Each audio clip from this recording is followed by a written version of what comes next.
So welcome everybody to another STC webinar. My name is Pim van Baars and I'm CEO for the Silverstone Technology Cluster. As you all know, this is part of a whole series that we do. So do please have a look on our website for any of the upcoming webinars, but also please have a look at our YouTube channel for some of the previous sessions that we've done, because there's a lot of valuable sessions there that you can dive into. Today we're going to talk about improving your business performance, and really this is a session focused on our partnership with BAE Business and the Mentoring for Growth program. So we'll be hearing from both Will and Joe with some very interesting examples. Also very happy that we're joined by Andrew Cowdery, who's one of the fellows of BAE Business, and he will talk a lot about his experience on business improvement and mentoring as well. So it should be a very interesting session, and I think with that, I'll hand over to Mark O'Mahony from BAE Business in a moment. What we do is Mark will present, and then he'll manage the day effectively. But we do have a question and answer session at the end. So if there's anything that you want to say, or if you have any questions, by all means, raise your hand or put it in the chat functionality, and then we can address those later on if you want to save them for later. But there will be an opportunity to ask questions to everybody later on. So with that, I think I'll hand over to Mark. Thank you, Pim. Nice to see everybody this morning. As Pim said, I'm Mark O'Mahony from BAE Business. I'm part of the communications team there, and we're here to talk to you today about our Mentoring for Growth program. It's a tremendous opportunity. We've had a huge amount of success with it. And I think it's something that the STC members and businesses will find interesting. Just to give a bit of background on who BAE Business are and why we work with STC. We were established in 2017. We're an independent charity. Our mission is essentially to improve the productivity of UK small and medium businesses. We're part funded by government. So BAES is our sort of counterpart ministry. We're part funded by some of the UK's sort of top companies as well, such as BAE Systems, GSK, Siemens, McKinsey, KPMG, et cetera, and our mission is to focus on two key areas which we know will improve the productivity of small businesses. And this is leadership and management and tech adoption. And the reason we focus on these is because there's a huge bank of evidence to demonstrate that if you focus your attention on improving your business in these two areas, there is significant productivity uplift to be gained. We're a small organization, so we work in partnership with kind of like-minded organizations like STC to help support their members. We're maybe one of the UK's best kept secrets in that all of our programs are free, so available to access by any small to medium enterprise at no cost. And our flagship program is the Mentoring for Growth program. Thus far, we've had over 1,000 small and medium businesses go through it with some terrific results. The program is evaluated on an ongoing basis by ourselves, but also externally evaluated by independent evaluators and the ministry. And the results have been pretty extraordinary, to be honest. On a personal level, the mentees and mentors get a huge amount from it. There is quantifiable business improvements, new skills development, increased turnover, et cetera, et cetera. So it really seems to be a program that's working for the business, but working for the participants as well, because the feedback personally from them is terrific. So we're working with STC to roll this program out to members and non-members alike. It's open to all. And what we'd like to do today is kind of give you a little bit of a sense of the program, how it works, speak with some of the participants. So Will and Joe, who've actually been through the program, are still going through the program. So you can hear a bit from the perspective of mentors and mentees, how they kind of have built their mentoring relationship, what they focus on, how it works in practice. And I'd also like to speak with Andrew Cowdery, who's had a long and successful career across a number of sectors, and mentoring has been a core part of his, I suppose, success, or how he's got here today, I suppose. Andrew won't mind me saying. But he works with us, BAE Business and STC, to help kind of, I suppose, help companies understand the benefits that can come from mentoring at any stage of your career, whether you're an early stage startup or a mature business looking to move in a new direction or get a new perspective on growth or help develop a new strategy. Mentoring can really be of help.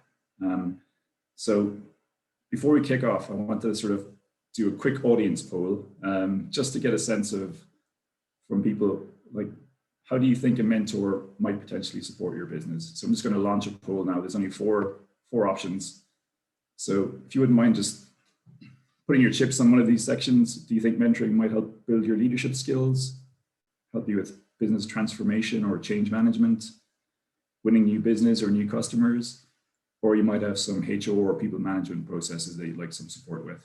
And towards the end of today's session, I'll come back to you and speak a little bit about how we might be able to help on these. Great. Okay, terrific. A good spread there. And on that note, I'd like to invite Andrew to join us and say a few words about his experience of mentoring, his perspectives on it, and how it can help build your leadership skills. Andrew, thanks a lot. Thank you, Mark, and thank you, Pim, for inviting me. I have to say, I've been working with STC over the last 4 or 5 months as part of the Be the Business, and I'm really impressed by the quality and the depth of technology and innovation that I see among the membership. So I'm hoping that this will give you an opportunity also to ask a few questions of me and the team about what mentoring might mean to you in your businesses, not only yourselves, but also for your teams as well. Leadership can be challenging, it can be exhilarating, it can be frustrating. And I've had all those experiences in my career. I started my career as a lawyer. But when I joined GEC way back in the early or the late 70s, I decided that being a lawyer in a high-tech company was clearly not my ideal choice, and I wanted to get into the technology as well as grow in management. So I spent a few years in GEC, then Marconi. And since then, I've spent a career moving companies, BAE Systems, Ferranti, Plessey, Marconi, and ended up finally, before I retired from that position, in Leonardo. So I've got a good experience of big industry. I have to say, probably less so on small, medium-sized businesses, entrepreneurial areas. But I have to say, in my time as a supply chain director, I was trying to build a cadre of expertise in small, medium-sized businesses that would help stimulate and innovate some of the technology areas that we were dealing with in the defense and aerospace industry. So my career has been, I would say, involved in functional organizations and more latterly in managing organizations. But the experience that I've gained through what I would call working with individuals and using and associating myself with a network of individuals has helped grow my career, both in terms of experience and broaden my understanding of some of the challenges that we have. In my career, I started working very closely with American companies, and I had the benefit of working with a very astute individual, worked for Hughes Aircraft, who I would say built up a relationship with, which allowed me to get insight and to talk to him on management issues, not related to day-to-day business, but on the much wider ways of working with American companies. This was, again, back in the mid-80s when the UK was still emerging, and yet America was driving the aerospace agenda, particularly in the area of aerospace and defense. And I was able to build up a relationship, whether it was over a lunchtime talk or on a transatlantic aircraft flight, where we were able to share experiences, and he welcomed the opportunity of giving me insight into the way of working in America. And I was able to listen and learn and gain value from that, which I have to say, when I look back, was extremely impactful in the way in which my career developed over time. Throughout my career, I've worked with a network of senior leaders in government and also in industry. And I'm now in a position where I'm helping, I hope, both government and industry in a role that I have as co-chair of the Defence Growth Partnership. This is a partnership made up of 11 of the big defence companies, together with 3 government ministries: Ministry of Defence, Department of Business, Energy and Industrial Strategy, and the Department of Trade. And the experience I bring in the co-chair role, a lot of that has been driven by the background and the network that I've developed in my leadership roles across the aerospace and defence industry. In my career, I've also taken on some challenges, and I'm sure you're all had that experience of wanting to make a career move, not sure whether it's the right career move, but you want to take on a new experience and the new opportunity presents itself. In the late 90s, I was given that opportunity to get involved with the creation of the European Space Company, which was then known as MATRA, but has now become Airbus Space and Defence. That organization, Astrium, was a culmination of Daimler Chrysler Space, Fokker Space, Matra Marconi, and elements of other Dutch companies. We created Astrium, and I was given the opportunity at a fairly young age to become the executive director of strategy and business development. Now, I'd done business development before. What I hadn't experienced was doing strategy and business development over 4 continents with multinational teams in each of those countries and with the politics that go with it. That leadership experience needed support from others when I frankly didn't have that experience. I had trouble even learning the French language, so actually understanding the culture that went with it required me to take advice and guidance from others.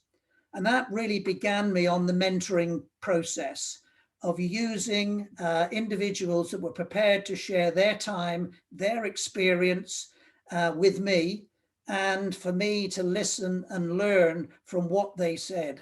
So one of the leaders of the French industry that I still keep in touch with now helped me through the early part of my career development when I was sitting in France, lonely and needing support. And therefore, my mentoring experience came from the positive contribution that I got and the positive help I secured from individuals, not just in France, but also in Germany and in the Netherlands. So I've learned to benefit from mentoring, both as a mentor and as a mentee. Some will say that it's the opportunity to gain free consultancy. I think it's even more than that.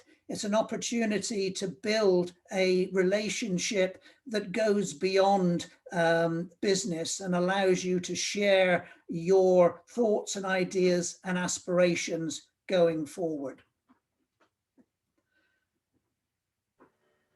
The mentoring approach that I've developed in some ways plays to my passion for working collaboratively. I've worked internationally on collaborative programs. I've spent almost 20 years of my career working on the fast jet program known as Typhoon, working with European partners. And collaboration is very much part of the way I approach mentoring, both as a mentor and as a mentee. the benefits that I see from a mentoring program similar to the one that Be the Business has developed is that it creates an opportunity for you as leaders or your leadership team to gain access to individuals that have knowledge and experience that may be beneficial to you, either personally in the way in which you can discuss, both in a trusted and confidential environment, challenges you face as an individual, whether it's in the business or in working with your teams, or in looking at the market and the competition that you have to deal with. So in bringing mentoring into your way of working has a number of benefits and a number of challenges. Making the time in your diary to make mentoring part of a process that you feel comfortable in committing time to. It also requires the mentor to make that similar commitment of his time and his experience and knowledge. I have to say now at the sort of, I would say the end of my career, although I'm moving into new challenges, I'm very happy to share my knowledge and my experience of the defence and aerospace sector. And I hope that Pim, Ross and the team in STC will use that experience to allow them to get new insights into the way of working, into the sector that has dominated my career for the last 40 years. The sectors are changing. And what I'm seeing clearly from the development that's going on, certainly in small, medium-sized enterprises within innovation and technology, there is emerging a dual use capability that we're seeing evolve over time. And certainly Will, I'm sure, and Joe will talk a little bit more about their experiences directly from the knowledge that both of them bring into the mentoring program. So I would recommend, clearly from experience, that mentoring has certainly been impactful in my career. I'm hoping that I'm still able to bring new thoughts and new ideas into the mentoring programs in other organizations. And I'm still benefiting from the relationship and the network that I built up with others. And I'm using that still I would hope, helping others get the right contacts and the right communication to help them grow and profit their businesses. So what would I say in conclusion? I would say be resourceful, be committed, and be open-minded to the benefits of mentoring, both personally, but also within your leadership teams. Also take up the opportunity. I have to say, I didn't realize that I was in a mentoring program early in my career until I thought about it and realized that the conversations that I'd had with individuals had actually helped me and improved my way of working and my management capabilities. So I look forward to the rest of the session, and clearly if you have any questions at the end, but I just wanted to share my thoughts on the importance of mentoring to me and how it's benefited my career. Thank you very much.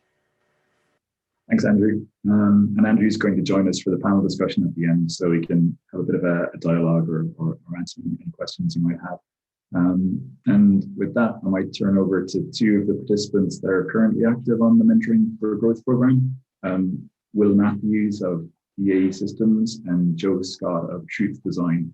And they'll give us a little bit of sense of their experience on the program. So delighted to invite them to introduce themselves. Joe, actually, I might start with you if you're able to give a quick intro on your background, your business, and why you're interested in getting involved with mentoring. Sure, no problem.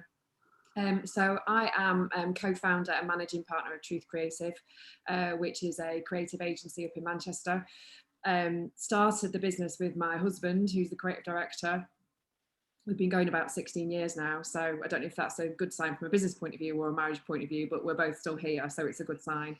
But I think our background was very much in the corporate advertising, global advertising world. And I've been doing this job for 20 years. So I think partly when you work with your spouse and you from that background, you almost get a little bit comfortable, I suppose. But then also there's a temptation to become very insular.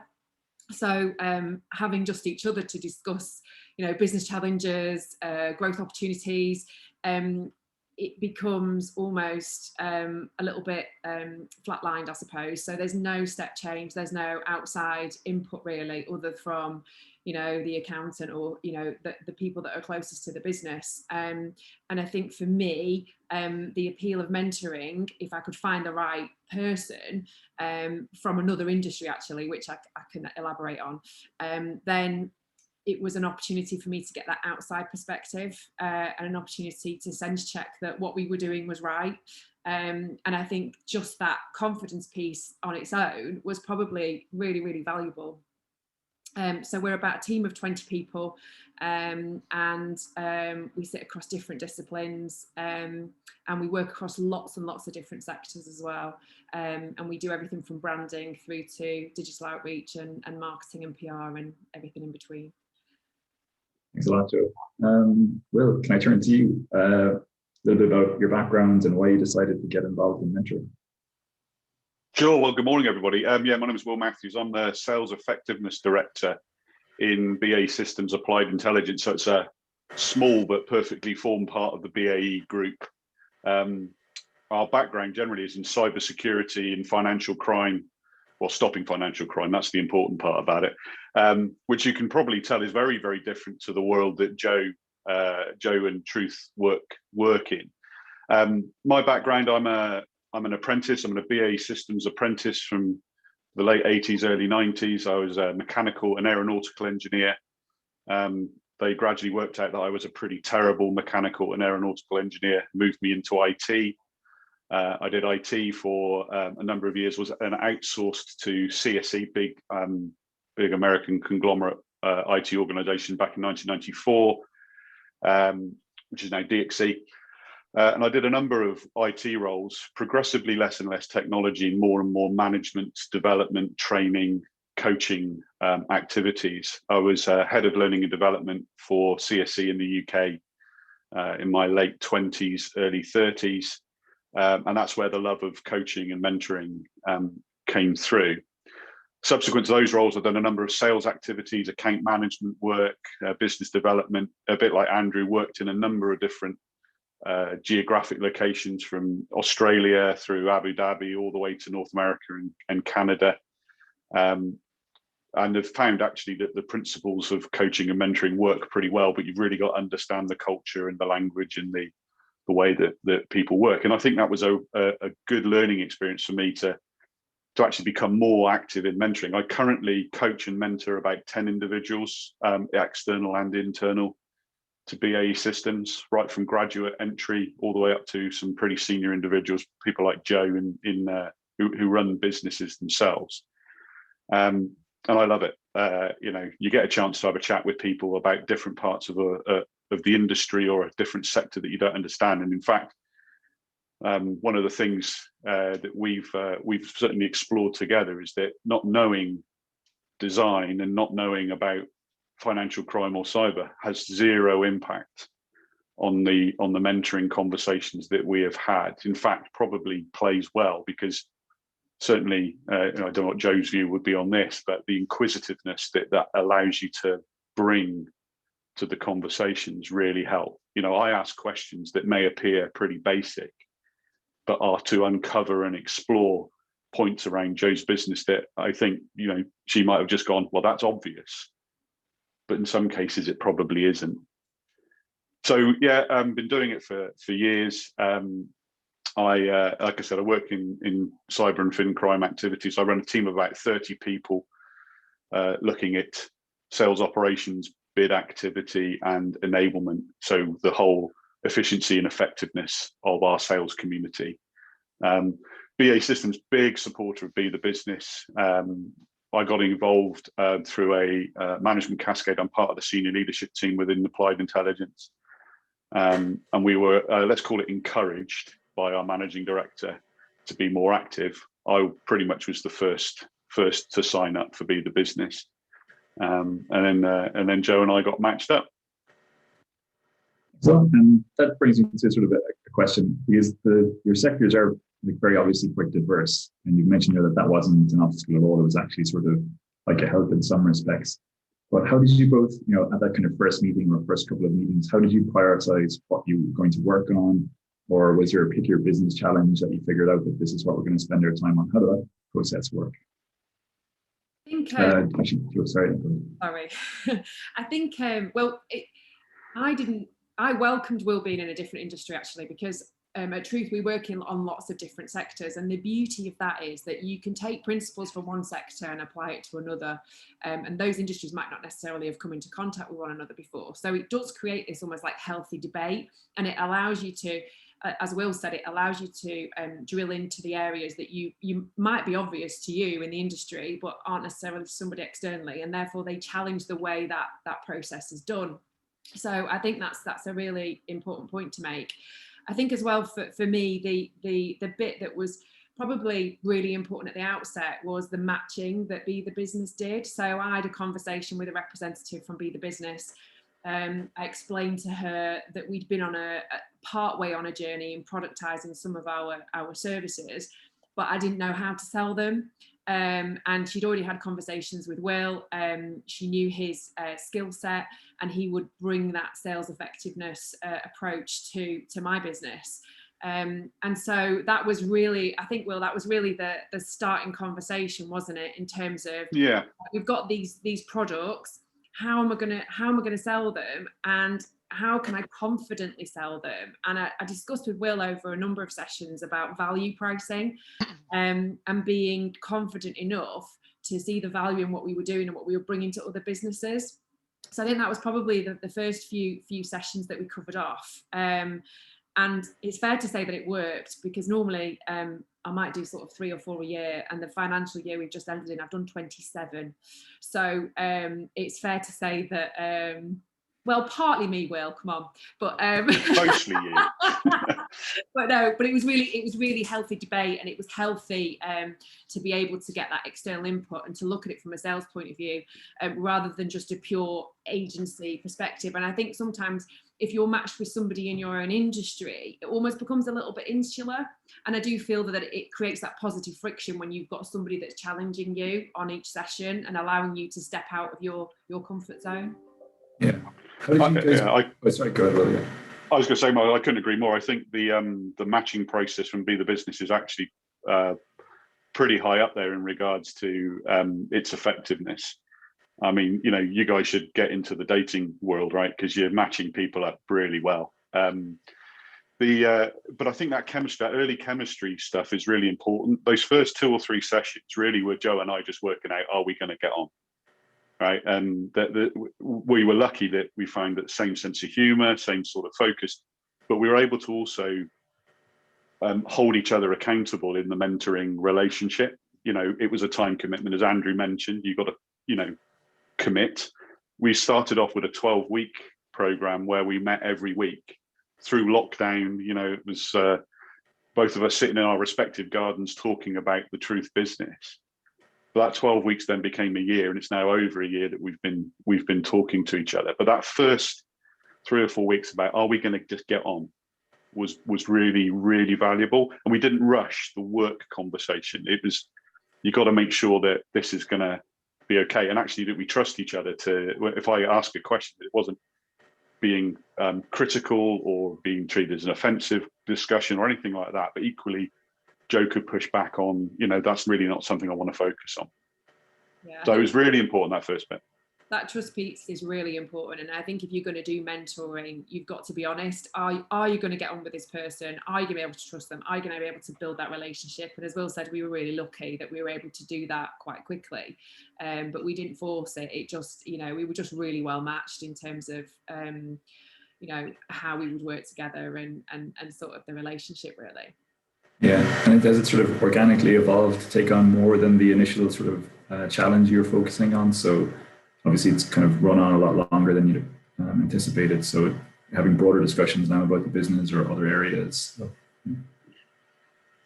Yeah, I think Mark as well. You know, as we've spent pretty much this year talking and discussing the business, is that it does expand into other areas, right? It's not just the first thing. As Joe said, she's gone from what's 4 or 5 a year to 27 in the last year of the topic areas that we were discussing.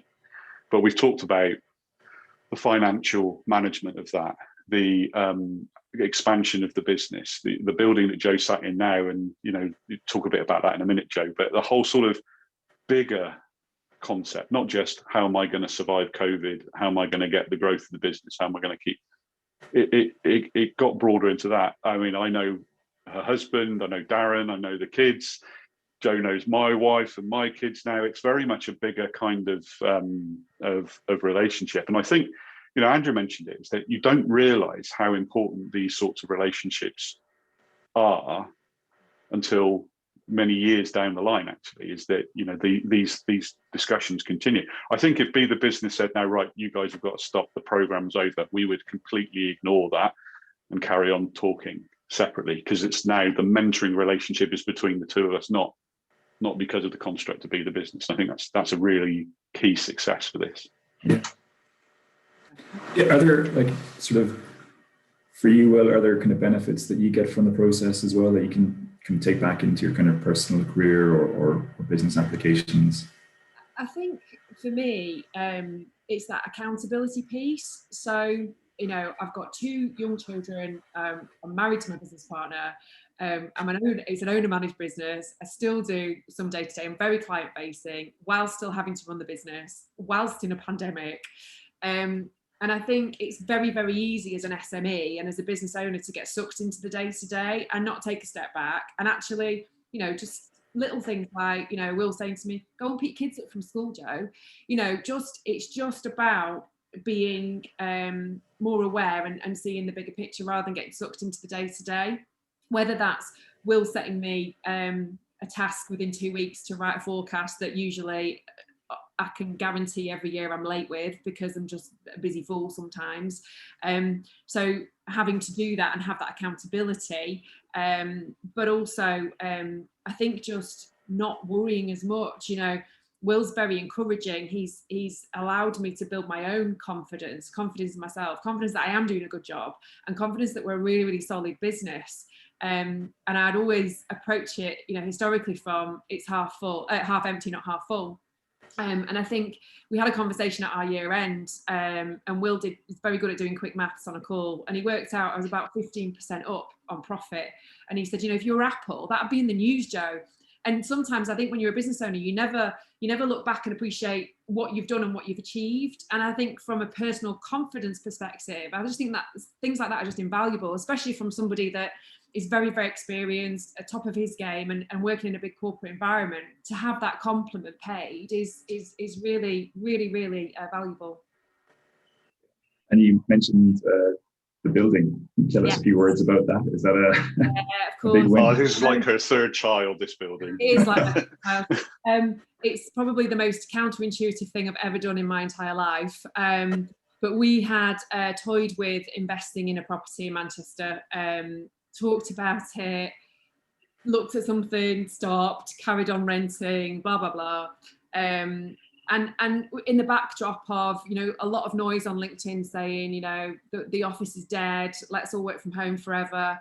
But I think for us, we always wanted that piece of Manchester, and we always wanted to invest and make sure that we had that longer term kickback when we do finally, you know, retire. So we found this building 100 yards around the corner from where we were renting. We'd rented there for about 10 years. And it's a grade 2 listed building. It's beautiful. And Darren was saying to me, we should press on, we should buy it. And I was going, oh my God, we're in a pandemic. And then Will said to me, for goodness sake, you're solid, get it bought, done. So we bought it. And yes, it felt counterintuitive, but it felt like the right thing to do. And we're really, really, really happy with the space, and it's an investment piece. And I think you can look at a balance sheet and you can look at your client list, but clients come and go, and obviously your balance sheet isn't massively tangible. But I think to have actually a physical building just shows the level of dedication and achievement that you've made, really. And it was encouragement from Will, I think, that convinced me to take the plunge. I think Mark, just to add to that, I think what we were able to discuss through the conversations were a mixture of practical, operational activity. So Joe's mentioned the work that's grown crazy, this 27 labs that she's run. That was a bit of an operational decision to say, I'm going to double down on, I'm going to invest more time in that. But also take a longer view. And I think that's the advantage of the mentor, is that you've got no skin in the game whatsoever. You step back from it and go, that makes sense, that makes sense, that makes sense. You've just got to make a decision. And it wasn't right, make a decision. It was, why aren't you making a decision? More of the conversation was, why aren't you thinking about these things? I think this embarrassed Joe slightly. I don't think she quite understood the value of herself and was getting caught up in a lot of the tactical activities. And sometimes as the managing director of a business, you've got to be above that. So we said it in an article that we wrote together a couple of months ago, she was working in the business, not on the business. And by almost making Joe step back from that, I know she loves getting involved with customers, is that she was the one taking the first call, making the second call, doing the workshop, running the P&L. It was overwhelming work for Joe, as well as all of the personal stuff as well. So just making a step back from that a bit and say, I've got to take a longer view here. That's not a bad thing to do as a managing director of an organization, running your own business, is to step back, hence the building, hence the growth, hence the customer expansion. It just freed up space, and also delegate more. I mean, delegation is a challenge that Joe has. Yeah, and I think, my background is client servicing, and that's what I do well. I build those relationships. So to have the confidence to step back from that and to empower the team is quite difficult. Also, Darren is the creative director, and he loves to design. He loves nothing more. But it's recognizing that role is very different from mine. It's okay for him to design day in, day out. He's not client facing particularly, he is, but he's not constantly client facing. He's not the first port of call. But also, he can manage his team, and he can be quite, involved in that creative process, where for me, I've got to make sure that they're working well, my team's working well, the accounts are all okay, the financial side is working well, and also our sister company, the PR side of the business that Darren and I have directors of as well, making sure that those guys are okay. Because another challenge during the last 12 months was to buy out one of the partners of that business. So it's just, being able to take the step back, and as Will said, have the confidence to be able to make the right decisions, really. I'm very free with other people's money, so I was really encouraging Joe to spend money. I'm going to ask you both if you had sort of each one piece of advice or a suggestion for someone who is thinking about getting involved in the program, either as a mentee or a mentor, what would be the one thing you'd say to them? Joe, I might start with you, if that's all right. Yeah, sure. I think the main thing is to make sure that you want to get out of it, and that you're open to being challenged. I think if you go in with sort of closed perception of your world, then you probably won't get as much out of it as you could. I think sometimes when you're a long time served in an industry, you do feel like you've seen it all. You can always, every day's a school day, as Will would say. So, you can always learn something new. You can always learn something from another industry and another person. But I do think that chemistry piece is really, really important. I trusted Will. I knew I was going to get on with him. And I think if you've got that trust and that relationship, then it works really, really well, because I can be really honest with Will and he can be brutally honest with me as well. And I think that's where the value comes. So that first chemistry session is probably the most important part, I would say. Will, any words of advice for people thinking about the program? Yeah, I mean, if you are thinking about getting involved, particularly from a mentoring point of view, the best bit of advice, this is something I learned, I'm sure Andrew would validate this way back, was you've got to be careful that you don't start telling the person what to do. So you end up coaching the problem or mentoring the problem, which is important because then you just help think the problem through, and the individual, Joe in this case, makes the decisions herself. It's a bit of a guided thought process, right? You sort of, David Thaler does this whole thing around nudge theory. You're just nudging. You're just trying to keep people thinking and moving around and looking at problems from a different point of view. But if I tried to tell Joe what to do, there would have been resistance to that. Naturally, I'm the same. I don't like being told what. None of us really like being told what to do. But as you make it a collaborative conversation and you're looking at the same problem from two different perspectives, that's where the value is. Over time, you end up with are you sure that's the right thing? Nudge. You know, are you happy doing it? Nudge. But that you've got to earn the right to have that personal conversation. So focusing problem first and being open and just going, why is that happening? Being inquisitive about it is a really great way of mentoring. Frankly, we just have great conversations about stuff, right? Whether it's a brand challenge or a business problem or a team issue or anything else. You just get interested in the business. Sometimes it's a Say again, Joe? Sometimes it's a child issue, Will. So yeah, that's true. Yeah. I've seen Joe's kids walking across the video camera occasionally. Hey Cooper, how you doing? You know, it's all stuff like that. Thanks a lot, guys. I'm just going to kind of, before I throw it open to the attendees to ask any questions of Joe, Will, Andrew, or myself, I'm just going to flash up the poll results earlier. So yeah, I think there's two kind of clear leaders there from co-op, building leadership skills and winning new business and customers. So what might be useful, just to quickly give a sense of the types of people that work with us. You've heard from Will, but we have a sort of a bank of very high quality mentors, people like Andrew, people like Will, that are ready and willing to help small business leaders. So give a quick sense of some of the people that are working with us at the moment and that are sort of essentially ready to go. So a quick list here: we have Siemens, Rolls-Royce, Deloitte, Cisco, GSK, etc. And here's a couple of the individuals: advanced manufacturing lead, head of R&D, supply chain manager, CTO, manufacturing director, marketing director. All of these people are exceptionally well qualified, exceptionally experienced, and really ready and willing to help small businesses straight away. And with that, I might just throw it open to the floor, so to speak. I think we're a small enough group where people can just put their hand up and ask a question, or if you're more comfortable, drop them in the chat, and we will do our best to answer any questions you might have. Thanks a lot. If there's Pim, I know you're going to ask a question to keep us going. Shall I kick off as I tend to do?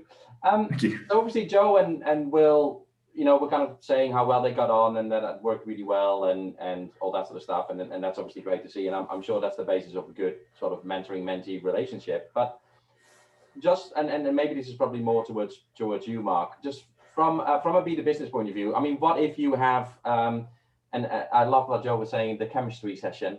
If you have the chemistry session and you're just going to go, actually, I'm not sure about this person. Or what do you do then? Because obviously, if you click immediately, fantastic, happy days, and off you go. If you don't click, or you're not sure, or what happens, are there options to switch, or is there advice on how to work through? How do you go about doing that sort of stuff? Anybody? Yeah, that's a good question, Tim, because not everybody will get on as well as Joe and Will, and there are sometimes there's personality clashes or ways of working clashes that just don't quite fit. So we sort of have kind of an initial walk away process, basically, where after an initial engagement, or if once you're matched, if you're not quite sure about the profile of the person, you can kind of contact us and we'll be able to kind of rematch you or offer you a new match. And it's done in a very sort of tactful way, and there's no obligation to have a kind of a breakup as such, because you recognize that this is a sort of very human process. Some people have different personalities, so there's no obligation to sort of stay with somebody that you're matched with. If it's not really working for either party, we can sort of arrange for new matches. And you individually give your feedback after that initial session. So if you're not comfortable, you can just say there's no obligation to push forward and force a relationship, because I don't think you get anything out of that really. And irrespective of that feedback, they still matched us up. I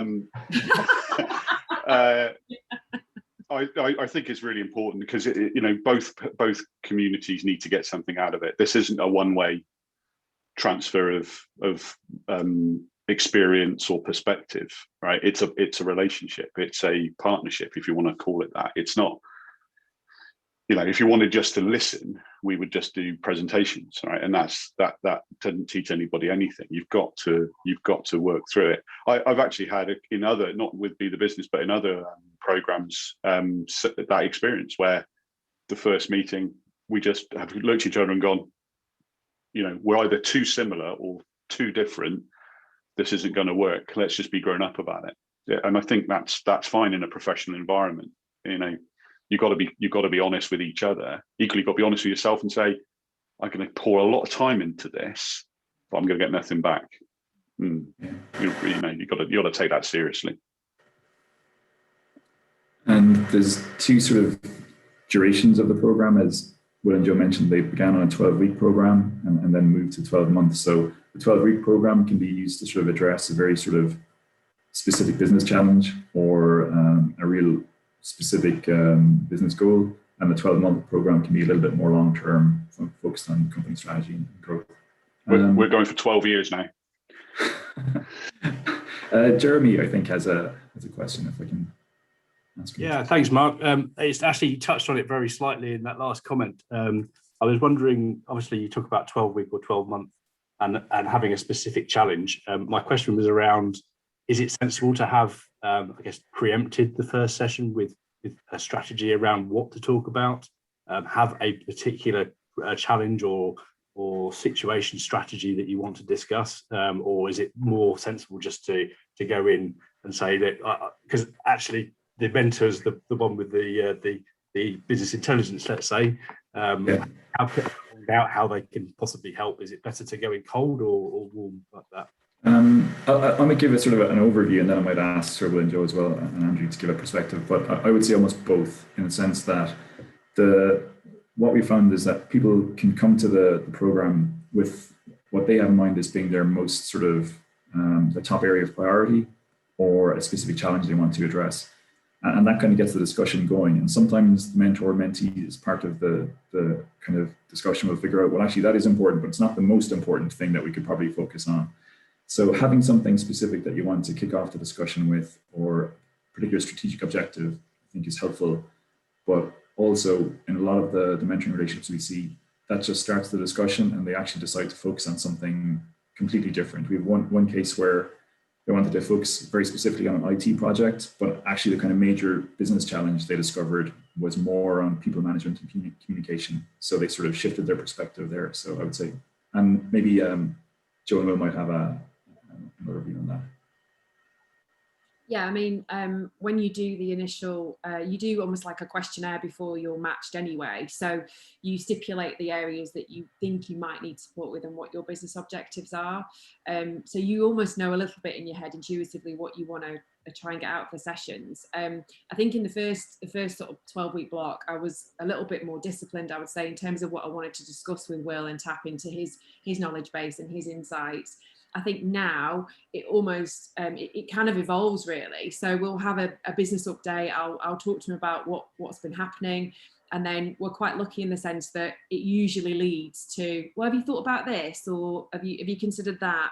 And he almost sets me different things to think about on those sessions. But I just think that naturally comes over time anyway.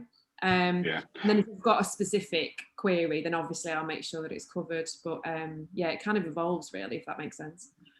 I think, Jeremy, it's a great question. One of as Joe said, the early sort of engagement was quite bounded. But the trick is not to just treat that as the thing. Is that you've almost my job in this is to step back from that and go, is that really it, or is there something else over here? And that's what the first 2 or 3 sessions was, is that, Joe was worried about X, but actually the impact was probably in Y or Z. But having some idea, some boundary is important. It's not like, Joe turn up and go, fixed truth. We have done that, but it's been more Joe's work doing that, right? But otherwise it can be so broad that you end up just having too general a conversation and nothing really gets resolved. So it sort of started almost like a coaching role where it's very specific. Fix this, look at this, let's address this, tick, tick, tick. And then that was 12 weeks before we knew it. I think we didn't realize we were done 12 weeks by the time, it's just so quick. And then, as Joe said, it's become more of a holistic view of the business, and we go any direction with that now. Does that help? Yeah, absolutely. I think it raises a further question. I guess part of the reason for asking it is that our business is so dynamic here. It's hard to put your finger on one thing that is very transitional.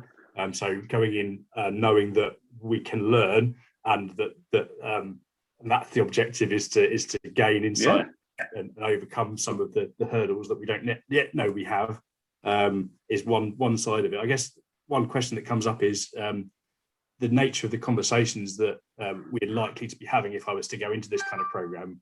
We're quite let's say high technology, and like yourself, Will, I imagine IP is a topic of conversation. Is there scope to get into certain types of agreement beforehand, or? Yeah, very much so. So part of the sign-up activities, non-disclosure commitments that we make, and I've qualified in mentoring and coaching separately as well, Jeremy, and I think you would get drummed out of the school of mentors if you started talking about what you were talking about. I know Andrew's perspective on this particularly has been in a very IP-heavy world. Absolutely, Will. Clearly, what takes place in the mentoring environment is between the individuals, and that you have to build that trust and confidence. So what you share in that meeting it's kept in that meeting, and clearly that applies both to the mentor and the mentee. I've shared things with a mentee that often, is on the basis that I want to get a message across, but clearly I'm relying on the trusted relationship that we've built up. So absolutely, fully endorse what Will says there. We have a question from Oliver. If you wouldn't mind answering. Yeah, thanks. So my first question was about NDA, so that's just been answered. Thank you.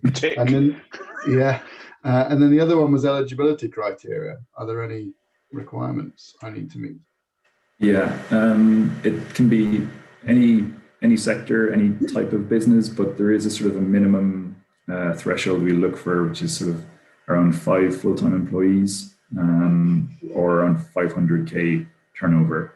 That's not a kind of a hard rule. It's just the nature of it. It's leadership and management, typically development. So I think to get the best sort of use of it, it should be a business with a scale of at least that. But if someone came to us that had 4 or 3 and 2 part-timers or something who was borderline, I don't think we'd turn somebody away. Okay, thanks for that. And then kind of, you probably go on to this maybe, but what are the next steps? So the next steps, we're recruiting at the moment for our kind of summer cohorts. So if you can email stcmentoring@bethebusiness.com, and we'll circulate some information afterwards, and we'll sort of register you on the program. And we're going to kick off, I think, looking for August will be the next cohort, and then you're in the mix. We just had a question come in via the chat.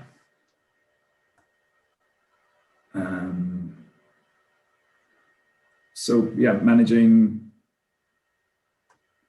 keeping the IP separate if you're doing work on similar companies. I think it's, to some degree, it comes down to the matching process, is that actually by keeping people away from their normal world is something that Be the Business do really well. So if I was coaching another cybersecurity business, we'd all be playing the who's going to win the next cybersecurity deal game, and that doesn't help. But the distance between Joe's industry and my industry was sufficiently broad where we could have a very open conversation. That said, I've done coaching with small businesses in cyber and in fin crime, You've just got to trust each other to not talk about what you learn. To Andrew's point, well, you know, what gets discussed stays discussed. It doesn't get shared. But I think as a mentor, you know, you've got to be comfortable to do that. I've certainly declined requests from organizations who could be deemed as current or future competitors. So I avoid putting myself in that circumstance where there could be any sort of confusion. But I think with Be the Business doing this, it's more about the problem, and then let's see if we can keep that air gapped is a pretty good approach. Yeah, and there's a question in here. To participate on the scheme, you don't have to be the sort of the MD or the business owner, but you would have to be part of the senior leadership team or be able to kind of input strategically to the company direction. So as you described it there, I think that sounds absolutely fine, but it is more about helping the company develop as well as the individual. So if you're at senior level, you're eligible, yeah. This isn't about just doing the MD's work for them. Mark, I did have another question that came in as well, and maybe Andrew could reflect on this as well. It's kind of like what sort of person makes a good mentor, and how do Be the Business sort of identify those and you know, get them involved? Could either Andrew or Mark comment on that, please? Maybe I'll do the sort of I suppose the technical requirements, if I can call them that, and Andrew might speak to the more qualitative elements. So we look for kind of a minimum of 5 years experience at a senior level within an organization, and having had sort of, you know, strategic input, strategic management, people management skills, have experience of change management or significant project management. So it's a little bit like making sure that the person doesn't have to be a very in-depth subject matter expert in a specific topic, but they do have to have an overall sense of business operations, business strategy, and of course be sort of a good communicator and a good people person as well is always a help. Just adding to that, Pim, you know, clearly there's a time commitment.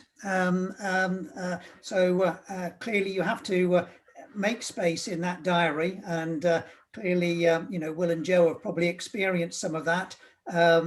Initially making sure that you make time available in what is always a busy diary, particularly for those that are, you know, running the business.